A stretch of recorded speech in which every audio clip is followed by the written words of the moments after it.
अस्सलामु अलैकुम वरहमतुल्लाहि वबरकात। आज एक आपको वाक़या सुनाने वाला हूँ। कुछ दिन पहले शायद कि आपने भी ये वाक़या देखा होगा।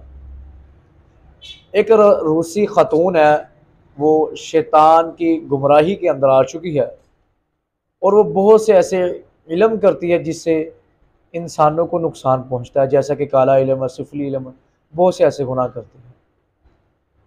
उस उसने अपना प्रोग्राम टीवी पे चलाया और एंकर ने उसे बुलाया और एंकर ने एक सवाल किया उससे कि ये जो तुम काला इल्म करती हो, तुम अपना इल्म करती हो, अपने मुवक्कलात छोड़ती हो, अपने जिन्नात को छोड़ती हो, अपने जादू को करती हो, कभी ऐसे हुआ कि इस पे करने पे जब तुमने किसी बंदे पे किया हो उस पे मुश्किलात आई हो? कौन सा ऐसी जो कोई ऐसा मज़हब हो जिस पर आपको बहुत ज़्यादा मुश्किलात हो?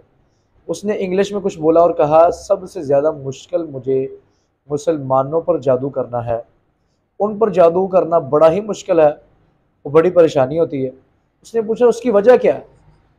वो कहने लगी, उनके रब ने अपने एक बंदे को भेजा, अल्लाह के नबी हज़रत मोहम्मद रसूलुल्लाह सल्लल्लाहु अलैहि वसल्लम। उन पर एक कलाम उतारी, कुरान पाक का नाम लिया कि जो बंदा उस कलाम को पढ़ता है और वो अपनी पकीज़गी की हालत में रहता है, और मेरा जादू का वार उस पर नहीं चल सकता, ना ही जल्दी चलता। तो मैं बहुत ज़्यादा ज़ोर भी लगाती हूँ, बहुत ज़्यादा अपने टोने वगैरह भी करती हूँ, पर मेरा कोई वार नहीं चलता।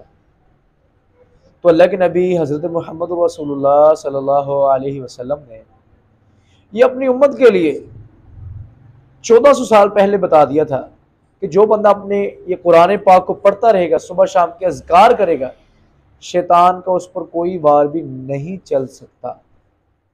तो जब हम अल्लाह पर यकीन, तवक्ल और भरोसे के साथ सुबह शाम के अज़कार करेंगे, हमेशा बावज़ू रहेंगे, तो इंशाअल्लाह अल्लाह तबारक व तआला हम पर कभी भी कोई ऐसा मामला होने नहीं दे सकता और शैतान का कोई वार भी फिर नहीं चल सकता।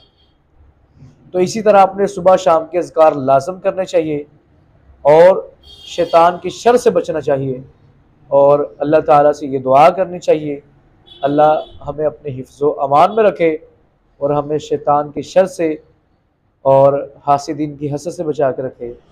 अस्सलामु अलैकुम वरहमतुल्लाहि वबरकातुहू।